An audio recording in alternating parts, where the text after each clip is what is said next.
योगी जी के दो मंत्रियों की लड़ाई अब मां के दूध पे आई। आखिरकार क्यों योगी जी के दो मंत्रियों में छिड़ गई है महाभारत।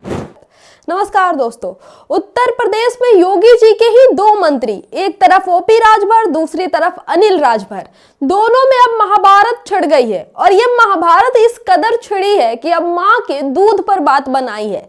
इस सारे विवाद की शुरुआत होती है वाराणसी में अनिल राजभर के एक कार्यक्रम में, जिस कार्यक्रम के दौरान ओपी राजभर के कुछ समर्थक पीला गमछा डालकर आ जाते हैं और नारेबाजी करने लगते हैं। इसी दौरान अनिल राजभर गुस्से में तमतमा कर कह देते हैं कि तुम लोग भी चोर हो, तुम्हारा नेता भी चोर है जो समाज को बांटने का काम करता है, जो समाज के वोट को बेचता है। फिर क्या था, ये बात राजभर के दिल पर लग गई, क्योंकि उनके समर्थकों को चोर कह दिया अनिल राजभर में, साथ ही साथ उनके नेता को भी चोर कह दिया, यानी इनडायरेक्टली अनिल राजभर ने ओपी राजभर को चोर कह दिया।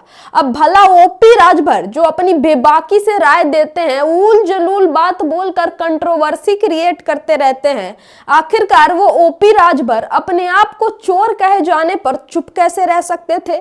फिर क्या था, एक्शन का रिएक्शन आया और ओपी राजभर ने भी मां के दूध की चैलेंज दे डाली अनिल राजभर को।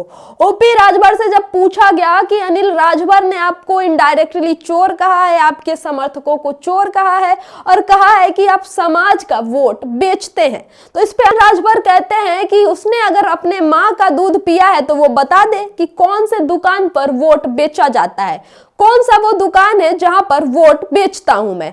आगे राजभर ने यह भी कहा कि चोर तो वो लोग हैं जो लोहे की दुकान करते थे और लोहा चुराते थे तराजू के अंदर से, यानी चोर का जवाब चोर से दिया, साथ ही साथ मां के दूध पर भी अब बात आ गई।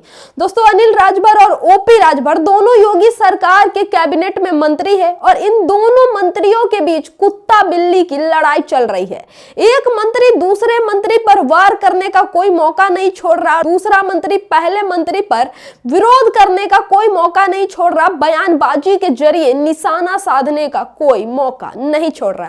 दोस्तों, 2027 में उत्तर प्रदेश में विधानसभा के चुनाव है और ऐसे ही अगर योगी जी के कैबिनेट के मंत्री कुत्ता बिल्ली की तरह लड़ते रहे और एक दूसरे पर बयानबाजी करते रहे तो 2027 की नैया योगी जी की भगवान भरोसे ही है भैया।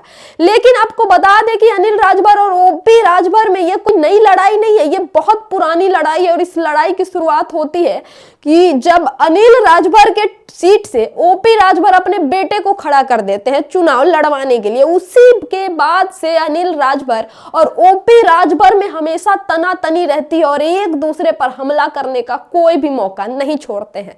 दूसरा एक कारण यह भी है कि ओपी राजभर भी राजभर समाज से आते हैं और अनिल राजभर भी राजभर समाज से आते हैं। एक तरफ जहां अनिल राजभर अपने समाज के नेतृत्व करने का दावा करते हैं, वहीं दूसरी तरफ ओपी राजभर भी अपने समाज का वोट बैंक लेने का दावा करते हैं।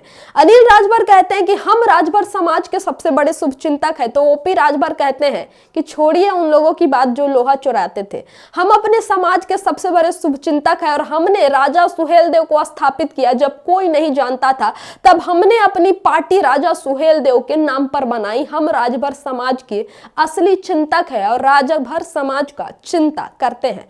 तो दोस्तों, ये थी ओपी राजभर और अनिल राजभर के बीच की महाभारत जो खत्म होने का नाम ही नहीं ले रही। एक ही सरकार के कैबिनेट में दोनों मंत्री है, बावजूद इसके दोनों मंत्रियों के बीच तलवारें खींची हुई है कि कौन किसको बयानबाजी में हरा दे। दोस्तों, अगर ऐसा ही चलता रहा तो 27 का नैया तो भगवान ही पार लगाए। तब तक के लिए देखते रहिए हमारे YouTube channel the diplomatic India. Channel को सब्सक्राइब कीजिएगा। ऐसे ही उत्तर प्रदेश की तमाम खबरों से हम आपको जोड़े रखेंगे। बहुत बहुत धन्यवाद।